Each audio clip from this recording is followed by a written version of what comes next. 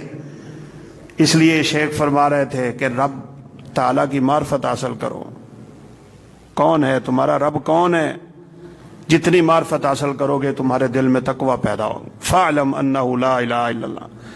اللہ فرماتے ہیں یہ گواہی دینے سے پہلے جان تو لو اللہ ہے کون ہے، کون ہے، اس کی ہیبت کیا ہے، طاقت کیا ہے، جرت کیا ہے۔ مسند احمد کی روایت ہے، ذرا آپ اس الفاظ پہ تھوڑا سا غور کر کے دیکھیں ہمارا رب کون ہے۔ الفاظ ہیں، اللہ احکم الحاکمین جب بات کرنا چاہتے ہیں، کلام کرنا چاہتے ہیں، فرشتوں کو کوئی حکم دینا چاہتے ہیں، تو جیسے لوہے کی کوئی زنجیر ہوتی ہے نا، زمین پہ پھینک کے آپ اس کو تھوڑا سا گھسیٹیں تو آواز آتی ہے۔ اللہ کے ہم کلام ہونے سے پہلے یہ آواز آتی ہے جو اس بات کا اشارہ ہے کہ اللہ بولنے لگے ہیں، اللہ فرشتے سے بات کرنے لگے ہیں۔ تو حدیث کے الفاظ ہیں، اسی سلسلہ جرس سے اور اسی زنجیر کی آواز سے جو رب تعالیٰ کے تکلم سے پہلے پیدا ہوتی ہے، آسمان کی ساری مخلوقیں بے ہوش ہو جاتی ہیں۔ اللہ بولنے لگے ہیں، جرت نہیں ہے کسی میں کہ وہ رب کی کلام کو سن سکے۔ اور قرآن کہتا ہے فرشتے بھی بے ہوش ہو جاتے ہیں۔ سب سے پہلے جبریل کو ہوش آتا ہے، جبریل اللہ سے پوچھتے ہیں اللہ کیا معاملہ ہے۔ اللہ جبریل سے خطاب کرتے ہیں، حتی اذا فزع عن قلوبہم قالوا ماذا قال ربکم قالوا الحق۔ وہ پھر فرشتوں سے جب یہ خوف اترتا ہے، بے ہوشی چلی جاتی ہے، ہوش میں آتے ہیں تو جبریل سے پوچھتے ہیں اللہ نے کیا کہا تھا، کیا حکم ہے۔ جس رب کے کلام کا یہ ہیبت ہے، بلکہ ہم تو مثال دیا کرتے ہیں، رسول اللہ صلی اللہ علیہ وسلم نے فرمایا رأیت جبریل مرتین، میں نے پوری زندگی میں جبریل کو صرف 2 دفعہ اصلی حالت میں دیکھا ہے۔ جب پہلی وحی نازل ہوئی تھی اقرأ باسم ربک الذی خلق، اور دوسرا تب جب وہ اللہ کے پیغمبر کو معراج پہ لے جانے لگے تھے۔ بقیہ اوقات میں دیہ یا قلبی کی شکل میں آتے ہیں۔ آپ نے فرمایا وَلَهُ 600 جناح، میں نے جبریل کو دیکھا ہے کہ اس کے 600 پر ہیں، اگر وہ ایک پر کھولے تو مشرق کو لگ جائے گا اور دوسرا کھولے تو مغرب کو لگ جائے گا۔ یہ تو اللہ کے ایک فرشتے کی حالت ہے۔ اس کے فرشتے کتنے ہیں، اس نے ان کو طاقت کتنی دی ہے۔ کبھی ہم نے اور آپ نے سوچا ہے کہ میرا رب کون ہے جس کے سامنے میں دھڑلے سے گناہ کر لیتا ہوں؟ یہ آپ کے سروں پہ کھڑا آسمان ہے۔ قربان جائیں اس پہ جس نے کہا تھا این اللہ، اللہ کہاں ہے۔ غالباً سیدنا معاویہ بن حکم کی روایت ہے،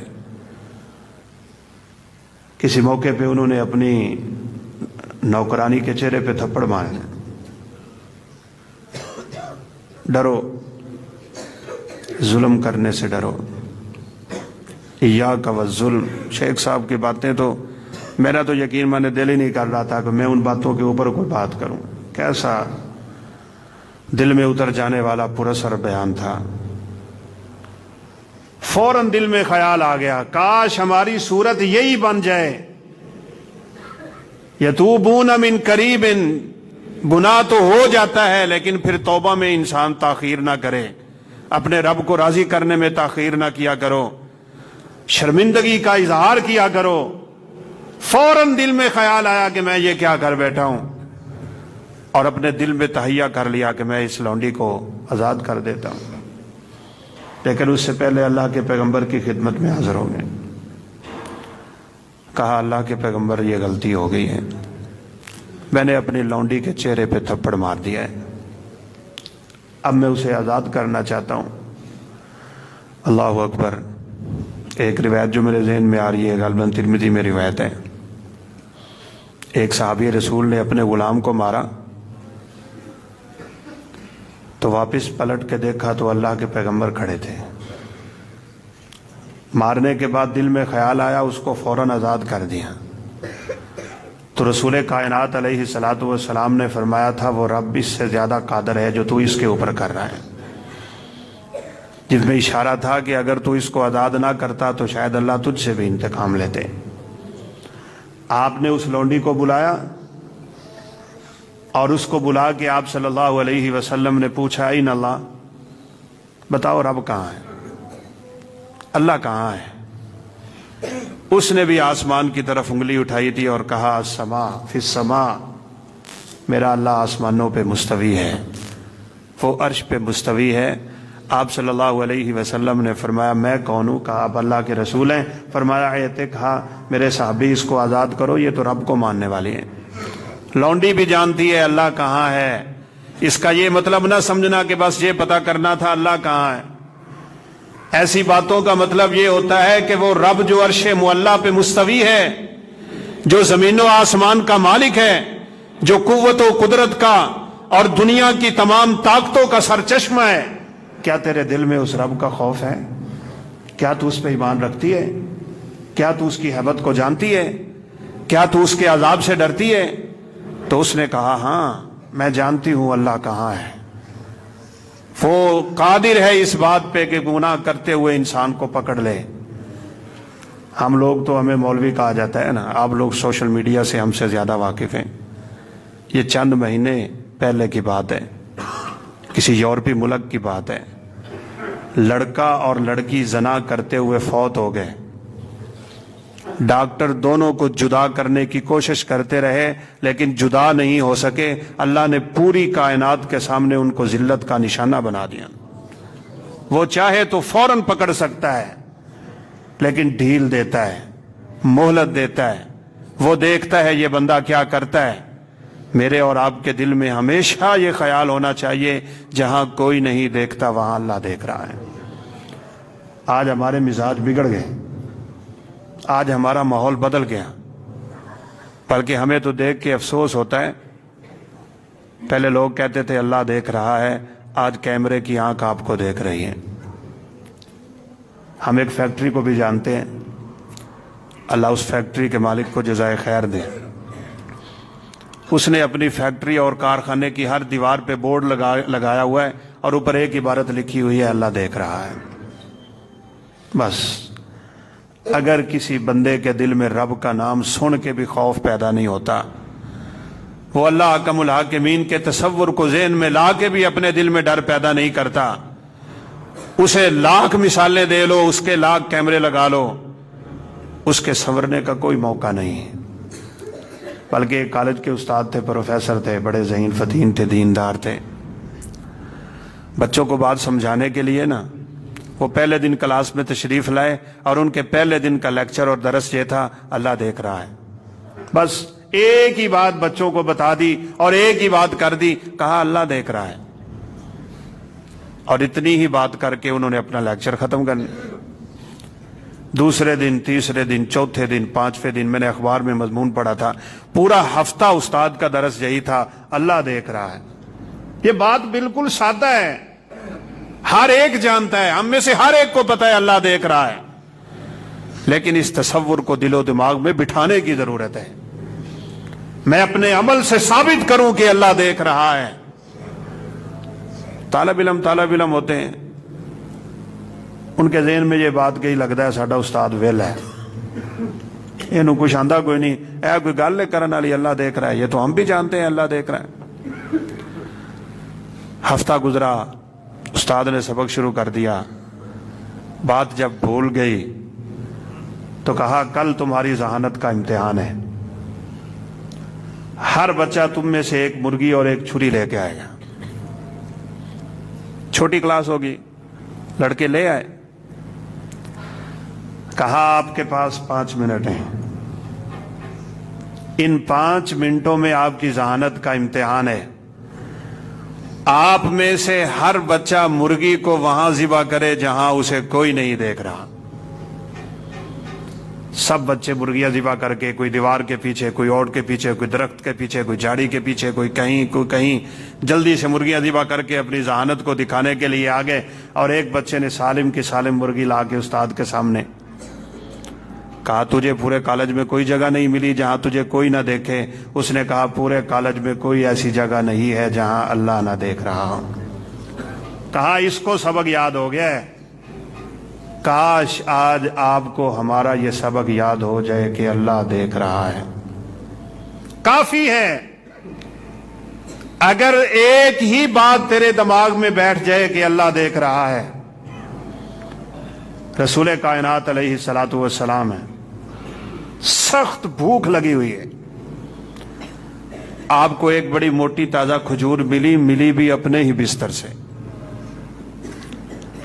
سیدنا انس فرماتے ہیں فقلبها بین یدیہ، آپ صلی اللہ علیہ وسلم نے اس کھجور کو اپنی انگلیوں کے درمیان یوں پھیرا، آپ کھانا چاہتے ہیں، بھوک کی شدت ہے، لیکن آپ صلی اللہ علیہ وسلم نے یہ کھجور اس ڈر سے واپس رکھ دی کہ کہیں یہ صدقے کی نہ ہو اور صدقہ آل رسول پہ حرام ہے۔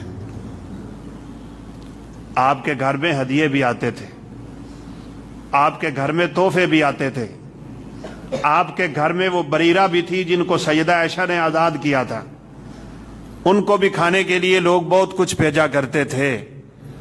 زیادہ امکان اور رجحان یہ تھا کہ یہ صدقے کی نہ ہو، کیونکہ صدقے کے بارے میں آتا ہے اللہ کے پیغمبر تب تک اٹھتے نہیں تھے جب تک پورے کا پورا تقسیم نہیں کر دیتے۔ مجھے تو رہ کے شیخ صاحب کی باتیں یاد آ رہی ہیں، اس دنیا کی محبت سے اپنی جان چھڑا لو، اس سے کنارہ نہیں ہے، لیکن اس میں دل نہ لگاؤ۔ اللہ نے اس دنیا کی مثال پانی کی مثال دی ہے، انما مثل الحیات الدنیا کماء انزلناہ من السماء۔ بہت سے چہرے میرے سامنے وہ ہیں جو کھیتی باڑی کرنے والے ہیں، اگر کسی فصل کو پانی زیادہ لگ جائے تو فصل تباہ ہو جاتی ہے۔ اتنا پانی چاہیے جتنا ضرورت کا ہے، اگر اس دنیا میں دل حد سے زیادہ لگاؤ گے تباہ ہو جاؤ گے۔ بس اتنا پانی فصل کو لگاؤ جتنی ضرورت ہے۔ پانی ایک حالت پہ ٹھہرتا نہیں ہے، پانی رنگ بدل جاتا ہے، پانی بہہ جاتا ہے، پانی نکل جاتا ہے، یہ دنیا نکل جائے گی، یہ بہہ جائے گی، یہ پانی کا بلبلہ ہے، یہ کھیل ہے، تماشا ہے، یہ لہو ہے، یہ لعب ہے اور کچھ نہیں، یہ میچ لگا ہوا ہے۔ بھائی اس کو حقیقت نہ سمجھو، یہ سمجھو کہ عارضی ہے، یہ فانی ہے۔ اگر اس کائنات میں اللہ نے کسی کو باقی رکھنا ہوتا تو وہ محمد عربی ہوتے صلی اللہ علیہ وسلم، وہ نہیں رہے۔ میں کیا چیز ہوں، آپ کیا چیز ہیں؟ کامیابی اسی میں ہے کہ دنیا سے اپنے آپ کو توڑ کے اپنے رب سے جوڑنا۔ آپ صلی اللہ علیہ وسلم نے کھجور رکھ دی، یہی تقویٰ ہے، یہی پرہیزگاری ہے۔ زیادہ امکان تھا کہ وہ صدقے کی نہیں ہے، صدقہ تو آپ تقسیم کر دیا کرتے تھے۔ ایک دفعہ اللہ کے پیغمبر نے نماز پڑھائی اور نماز پڑھاتے ہی بڑی تیزی سے دوڑ کے اپنے گھر میں داخل ہو گئے، تو صحابہ کے لیے بڑا ایک اچنبھا سا واقعہ تھا، یہ کیا ہوا؟ آپ تو تسلی سے بیٹھ کے ذکر کرتے تھے، آپ نے تو ہمیں اذکار بتائے ہیں، اور اب تب تک اٹھتے نہیں تھے جب تک ذکر سے فارغ نہیں ہوتے تھے، آج کیا ہو گئے؟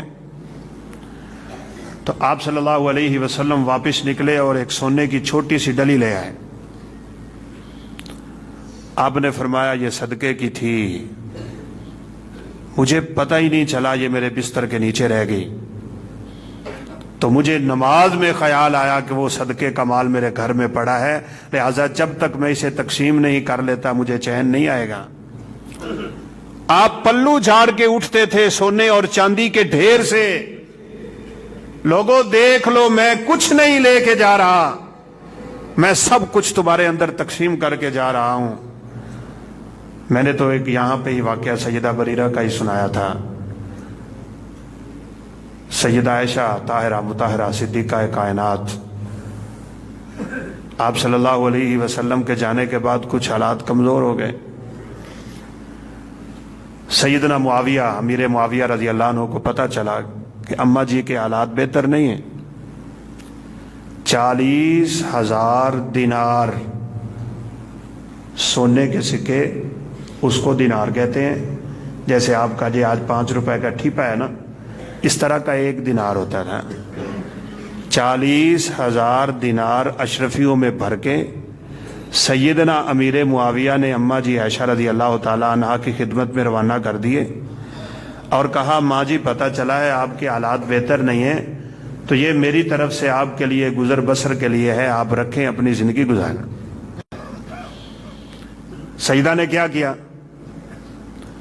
اماں جی نے وہ ساری کی ساری اشرفیوں کی تھیلیاں الٹا دی۔ 40,000 سکے جمع کرو تو بھائی ایک ڈھیر لگ جائے گا۔ ہماری تو آنکھیں ہیرا ہو جاتی ہیں 4 روپے دیکھ کے۔ اللہ ہمیں اس دنیا کی محبت سے بچا لیں۔ ترمذی میں روایت ہے قیامت کے دن زمین قے کرے گی۔ قے جانتے ہیں آپ؟ جس کو ہم پنجابی میں کہتے ہیں الٹی کرے گی۔ سونا اور چاندی اور ہیرے اور جواہرات امثال الاسطوانہ یوں پڑے ہوں گے جیسے بڑے بڑے ڈھیر اور بڑے بڑے پہاڑ ہیں۔ چور ان ڈھیروں کے پاس سے گزر کے کہے گا ہائے کاش میں نے اس کی وجہ سے اپنا ہاتھ کٹوا لیا تھا۔ ایک گزرے گا میں نے اس وجہ سے رشتے توڑے تھے، ایک گزرے گا میں نے اس وجہ سے اپنے بھائی کو قتل کیا تھا۔ فرمایا یدعون ولا یاخذون منہ شیئا، یہ لوگ سارے اس سونے چاندی اور ہیرے اور جواہرات کے ڈھیروں کو چھوڑ کے آگے گزر جائیں گے، کوئی نہیں پکڑے گا، کیونکہ قیامت قائم ہو رہی ہے، قیامت کی ہولناکیاں ہیں۔ آپ صلی اللہ علیہ وسلم کا فرمان سن لو، آپ مانے نہ مانے ہمیں رب نے بہت کچھ دیا ہوا ہے۔ اللہ کا ہمارے اوپر بڑا کرم ہے۔ آپ صلی اللہ علیہ وسلم نے فرمایا المکثرون هم المکلون یوم القیامہ۔ اچھی طرح یاد کر لو، دنیا کے مالدار جن کو دنیا میں اللہ نے بہت مال دیا ہوا ہے، یہ قیامت کے دن غریب ہوں گے، یہ مفلس ہوں گے۔ ابھی حدیث سنی آپ نے جو اللہ کے پیغمبر نے فرمایا تدرون بالمفلس، یہ بھی صحابہ کو سمجھانے کا ایک انداز تھا میرے پیغمبر کا۔ جانتے ہو مفلس کون ہوتا ہے؟ وہی رویہ جو ہمارے ذہنوں میں ہے، صاف ظاہر انسان ہے۔ کہا اللہ کے پیغمبر غریب وہی ہوتا ہے جس کے پاس ملا درہم لہ ولا متاع، جس کے پاس درہم نہیں ہے، دینار نہیں ہے، سونا نہیں ہے، چاندی نہیں ہے، کوٹھی نہیں ہے، بنگلے نہیں ہے، ہیرے نہیں ہے، کچھ نہیں ہے، وہ بیچارہ غریب ہے، وہ مفلس ہے۔ آپ صلی اللہ علیہ وسلم نے برین واش کیا، یہ مفلس نہیں ہے، یہ تو رب کی تقسیم ہے۔ کاش مجھے اور آپ کو اس پہ راضی ہونے کی توفیق مل جائے۔ وہ دیتا ہے تو آزماتا ہے، وہ لیتا ہے تو آزماتا ہے۔ یہ تو ایک کھیل تماشا ہے، کسی کو دے دیا کسی کو نہیں دیا، کوئی مسئلہ نہیں ہے۔ سنا تھا قاری صاحب کی بات کو، محترم قاری سہیب صاحب، ہاتھ کٹے ہوئے ہیں، پاؤں کٹے ہوئے ہیں بندے کے، اور بیٹھا ہر ویلے یہ کلمہ کہتا تھا اللہ تیرا شکر ہے، اللہ تیرا شکر ہے۔